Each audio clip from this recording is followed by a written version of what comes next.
The story of Ezekiel Grimes does not begin in the crisp, optimistic air of 1920s Ohio, but in the damp, forgotten silence of a century later. It starts not with the laughter of children, but with the groan of decaying timber and the shriek of rusted hinges.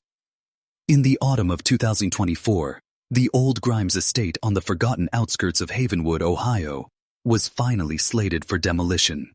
The town had long since grown away from this quiet pocket of land, leaving the two-story Victorian home and its detached workshop to the mercy of ivy and the seasons. It was a place of local legend, the former home of the celebrated Dollmaker, a man whose creations were the pride of Havenwood and the treasured possessions of children across the state. The demolition crew, hired by a developer eager to erect a block of soulless townhouses, saw it only as a job. They moved through the main house with practiced indifference, clearing out the rotted furniture and the ghosts of forgotten memories. It was during the clearing of the workshop, a sturdy brick building set back near the woods, that the first anomaly was discovered. Behind a false wall, cleverly concealed by a heavy tool cabinet bolted to the floor, was a door. It was not on any of the original blueprints. It was sealed not with a lock, but with plaster and wood, intended never to be opened.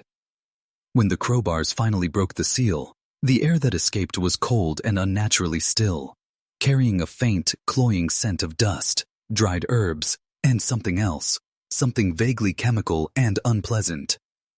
The room beyond was not a storage space, but a showroom, a dark chapel of forgotten childhood. Arranged on meticulously crafted wooden shelves that lined the walls from floor to ceiling were dolls, hundreds of them. They were not the simple, mass-produced toys of a bygone era. They were porcelain masterpieces, each one unique, each one exquisitely detailed. They sat in perfect silent rows, their glass eyes seeming to follow the workmen's flashlights with an unnerving, vacant intelligence. They were dressed in beautiful, hand-stitched clothing from the 1920s. Tiny sailor suits, delicate lace dresses, miniature wool coats. The sheer artistry was breathtaking, but the uniformity of their expressions, a serene, almost mournful placidity, was deeply unsettling. At the center of the room, on a small, dust-covered lectern, sat a single object, a thick, leather-bound journal. Its cover was unadorned, the leather cracked with age. The name E. Grimes was embossed in faded gold leaf on the first page. This was the diary of the Dollmaker, and its discovery would not just rewrite the history of a beloved local artisan. It would exhume a nightmare that had lain dormant for 100 years, giving names to the faceless fears that had once haunted the quiet streets of Havenwood, and revealing the true, monstrous purpose of the silent, staring audience that had guarded it for so long.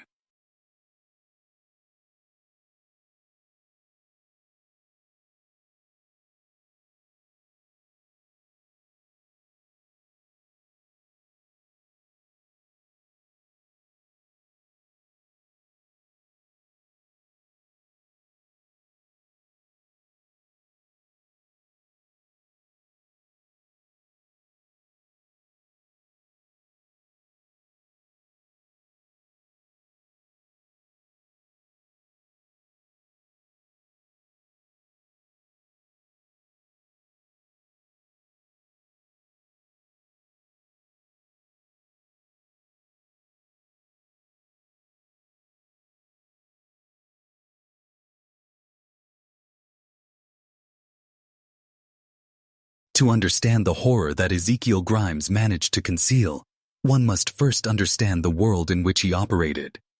The Havenwood, Ohio of the 1920s was a town brimming with a potent post-war American optimism. It was a place of freshly paved roads, new automobiles startling the horses, and the distant promising hum of industry from the factories in nearby Akron and Cleveland. The Great War was a memory, a terrible fever that had broken, leaving behind a nation eager to charge into a future of prosperity and modernity. The Jazz Age was in full swing, though in a quiet church-going town like Havenwood, Its rhythms were more of a gentle sway than a frantic Charleston. It was a community built on the bedrock of routine and familiarity. Everyone knew their neighbors. The milkman knew which families took an extra bottle on Saturdays. The postman knew the handwriting on letters from distant relatives. And Sheriff Brody knew which of the local boys were prone to tipping over garbage cans on a moonless night. It was a world of perceived safety. A world where the greatest threats were believed to be bootleggers running illicit liquor through the county, or the occasional transient hopping off a freight train. The idea that a profound and patient evil could be living in their midst, smiling at them from behind the counter of the most beloved shop in town, was not just unlikely. It was utterly inconceivable. And at the heart of Havenwood's idyllic self-image was Grimes's toy doll emporium. The shop, with its large glass windows and cheerful hand-painted sign, was a cornerstone of Main Street. Its bell was a constant happy jingle, a sound that signaled the beginning of birthdays and Christmases for generations of local children. Inside, the scent of sawdust, varnish, and fresh paint was a comforting perfume. The shelves were a wonderland of wooden soldiers, spinning tea, ops, and meticulously crafted model trains. But the soul of the shop, the creations that had made Ezekiel Grimes a minor celebrity in the region, were his porcelain dolls. They were known for their lifelike quality, their delicate features painted with an artist's precision, their glass eyes holding a depth that seemed to go beyond mere craft. Grimes himself was the perfect embodiment of his trade. A quiet, gentle bachelor in his late 40s, with silvering hair, spectacles perched on his nose, and hands that were always faintly stained with paint or wood polish. He was a pillar of the community, a devout churchgoer who donated generously to town fundraisers and always had a kind word or a piece of hard candy for the children who pressed their faces against his shop window. He was seen as a lonely artist, a man who, lacking a family of his own, had poured all his love and paternal affection into his craft. He spoke of his dolls as if they were his children, referring to the process of their creation as bringing them to life. The town smiled at his eccentric dedication, seeing it as a charming quirk of a benevolent, creative soul. They did not know, could not have imagined, that when Ezekiel Grimes spoke of bringing his dolls to life, he was speaking not of metaphor, but of a terrifying and literal transmigration. The shadow first fell upon Havenwood on a bright summer afternoon in June of 1922. It was a day like any other, thick with the smell of cut grass and the lazy drone of honeybees. 8-year-old Sarah Jenkins, a girl with hair the color of corn silk and a gap in her front teeth, was playing tag with her friends in the town square. Her mother, watching from a nearby bench, called out that it was time to go home for dinner. Sarah, her voice a cheerful bell, shouted back, 5 more minutes. It was the last thing. The initial search was frantic, then systematic, then hopeless. Sheriff Brody and a legion of volunteers scoured every field, every barn, every inch of the woods that bordered the town. They dragged the placid waters of the Cuyahoga River. They interviewed traveling salesmen and railroad workers. But there was nothing. No witnesses, no ransom note, no sign of a struggle. It was as if a patch of the world had simply opened up and swallowed the little girl whole. The town grieved, held vigils, and slowly, uneasily, returned to its routines, classifying Sarah's disappearance as a tragic anomaly, a kidnapping by some faceless drifter who was now long gone. Ezekiel Grimes was among the most publicly distraught. He closed his shop for 2 days in mourning and presented the devastated Jenkins family with a beautiful custom-made porcelain doll. It had hair the exact shade of corn silk and a serene, beatific expression. He told them it was to be a memorial, a way to remember their daughter's innocent spirit. The Jenkins family, in their fog of grief, accepted the gift, seeing it as the profound, if slightly eccentric, gesture of a kind and compassionate man. They placed it on the mantelpiece, a silent porcelain sentry in a house now hollowed out by silence. 6 months later, as the first snows of winter blanketed the Ohio landscape, it happened again. 10-year-old Thomas Miller, a boisterous boy with a shock of red hair and a constellation of freckles across his nose, failed to return home from his paper route. His bag, filled with undelivered copies of the Havenwood Chronicle, was found by the side of the road near the edge of town. Of Thomas, there was no trace. The panic that followed was colder and sharper than the first time. The town's idyllic self-perception was shattered. Doors were locked earlier, children were kept within sight, and suspicion, like a poison, began to seep into the community. Strangers were eyed with hostility. Old feuds between neighbors were rekindled with whispered accusations. Sheriff Brody was overwhelmed, his small department unequipped to handle a mystery of this magnitude. They had no leads, no evidence, just a growing sense of dread and a second family consumed by a grief that had no resolution. Once again, Ezekiel Grimes played the part of the civic mourner. He spoke to the Chronicle about the loss of innocence, the darkness that could touch even a peaceful town like Havenwood. And a few weeks later, he presented the Miller family with a doll. It was a boy doll, a rarity for him, with fiery red hair made from the finest mohair, and a scattering of faint, lovingly painted freckles across its porcelain cheeks. It wore a miniature newsboy cap.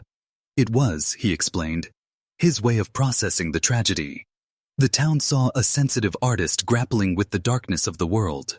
They saw a man whose heart was as fragile as the porcelain he worked with.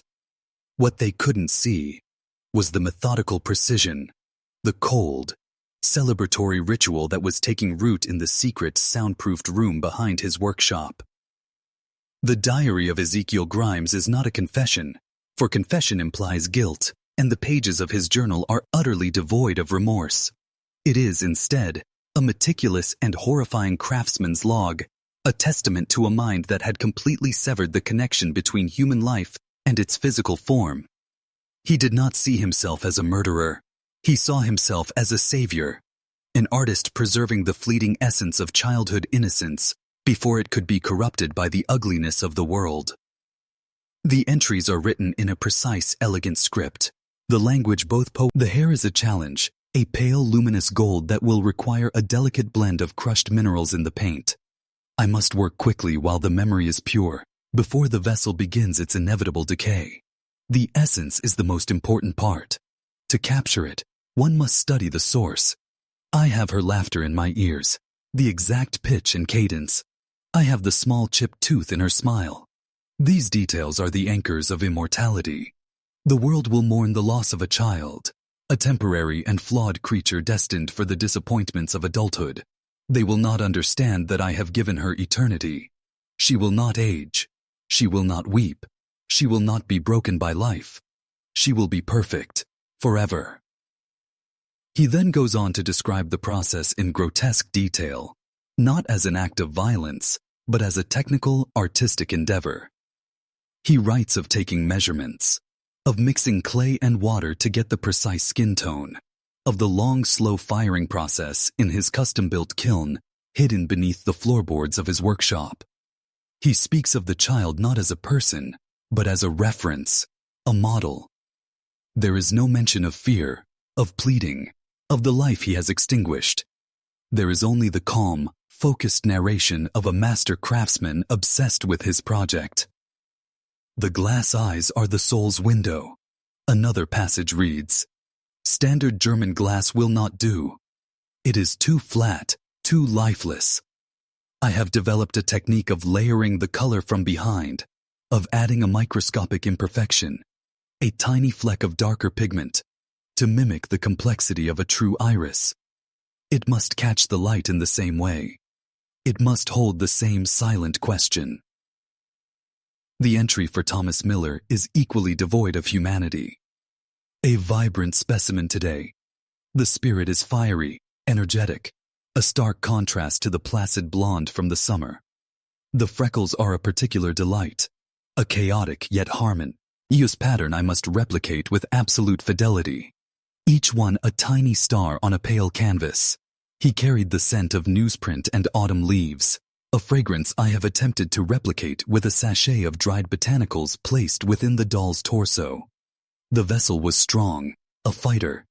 This adds a certain tension to the final piece, a subtle energy beneath the placid porcelain surface. His mother will weep for a son who would have grown into a coarse and unremarkable man. I have given her an angel, a perpetual boy on the cusp of adventure, his story forever unwritten, his potential infinite and untouched. Reading the diary is like descending into a madness that is all the more terrifying for its coherence and its logic. Grimes had constructed an entire philosophical framework to justify his atrocities. He believed that people were merely crude, temporary containers for a pure divine spark of innocence that was present only in childhood. He saw himself as a divine curator, tasked with liberating this essence from its mortal prison and housing it in a more perfect, more permanent form. The porcelain doll. The diary chronicles a dozen such acquisitions over the next 5 years. A little girl with dark curly hair who disappeared from a church picnic. A boy who vanished while fishing at the creek. A toddler who was snatched from her own backyard during her mother's momentary lapse of attention. For each child that Havenwood lost, a new doll would appear in the window of Grimes's emporium weeks later. A masterpiece of uncanny resemblance that no one ever connected to the missing child. They would praise his artistry, marveling at how he could create such lifelike figures. There are pressed flowers and locks of hair taped to the pages, labeled with dates and names. He writes about the challenges, the failures. An early attempt where the porcelain cracked in the kiln. An event he describes as a tragic shattering of the vessel's new home, forcing him to begin the process anew. He laments the difficulty of replicating the exact weight and feel of a child's hand. It is the diary of a monster, but a monster who believed himself to be an artist of the highest order, engaged in a sacred and misunderstood work. The workshop itself was a portrait of this divided mind, a space of both meticulous order and unspeakable horror. The public-facing area, where Grimes met his customers, was a testament to his public persona.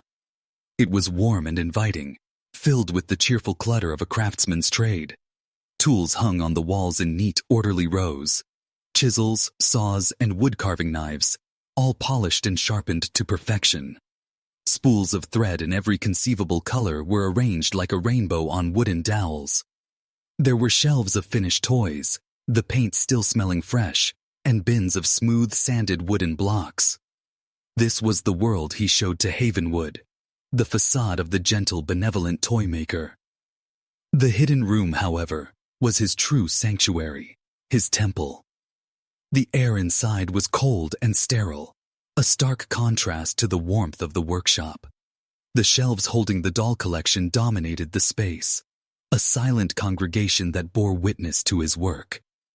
But the true horror lay in the details of the room's other contents. On a long metal-topped table, reminiscent of a surgeon's operating theater, lay an array of tools that had no place in a toymaker's studio. There were scalpels, clamps, and syringes, all cleaned and laid out with surgical precision. There were jars containing chemical. The hair was not synthetic. Forensic testing in 2024 confirmed what investigators had feared. It was human hair, meticulously cleaned, treated, and rooted into the porcelain scalps. But the most haunting feature of all was the eyes. The layered glass technique Grimes described in his diary gave them a wet, luminous quality, a depth that seemed to draw in the light and hold it. They did not look like the eyes of dolls. They looked like the eyes of children who had been stilled, their final expression of confusion or fear frozen and encased in glass for eternity. And there was one final horrific detail that sealed the connection between the dolls and the lost children. Tucked away inside the beautifully stitched clothing of each doll was a small hidden tag. These were not maker's marks. They were the name tags from the children's own clothes, carefully cut away and preserved. On the doll with the corn silk hair, a tag stitched with the name S. Jenkins was found sewn into the hem of its dress. The red-haired boy doll had a tag that read T. Miller hidden inside its newsboy cap. For every doll in the secret collection, there was a name, a ghost, a missing child from the public record. The dolls were not representations. They were reliquaries. They were tombs. For nearly a decade, Ezekiel Grimes lived his two lives in perfect, horrifying harmony. The town of Havenwood, scarred by its string of inexplicable tragedies, had resigned itself to a state of heightened vigilance and quiet grief. The disappearances eventually slowed, then stopped altogether around 1929, not because the monster had been caught, but perhaps because he had grown older, or because the Great Depression had brought new and they found microscopic bloodstains on the dentist's chair and in the grout between the floor tiles, their DNA a ghostly echo of long-vanished children. They analyzed the chemical compositions in the jars, confirming they were consistent with crude methods of preservation and embalming. The narrative that emerged was more horrifying than anyone could have imagined. Ezekiel Grimes was not just a killer. He was an artist of atrocity, a collector of souls who had hidden his trophies in plain sight. The beautiful dolls that had been the pride of Havenwood were revealed to be monuments to an unthinkable evil. The collapse of his reputation was total and absolute. The name of Ezekiel Grimes, once spoken with reverence, became a curse. The town council hastily voted to rename Grimes Street, the small lane that ran alongside his old property. A small commemorative plaque honoring him in the town square was quietly removed in the middle of the night. Elderly residents of Havenwood who owned Grimes dolls from their childhood suddenly looked at these treasured heirlooms with a new sense of horror. Some smashed them, others turned them over to the police, while a few were quietly sold to collectors of macabre artifacts for exorbitant sums. The man who had been celebrated as a saint was posthumously unmasked as a demon, and the town was forced to confront the terrifying reality that its most beloved citizen had been its most prolific predator. The aftermath for the community of Havenwood was a period of profound and painful reckoning. The discovery did not just solve a series of cold cases. It ripped open old wounds and forced the town to re-examine its own history and identity. For the descendants of the families of the missing children, the revelation was a bizarre and agonizing form of closure. For generations, they had lived with the ambiguity of their loss. With stories passed, parents began to look at the world a little differently, with a renewed understanding that darkness does not always announce itself with a roar, but often with a gentle smile and a kind word. The jingle of a shop bell on Main Street would never sound quite the same again. The legacy of Ezekiel Grimes serves as a haunting and enduring testament to the deceptive nature of evil. His story forces us to confront the uncomfortable truth that monstrosity does not always reside in the shadows, but can thrive in the open, cloaked in respectability and praised for its artistry.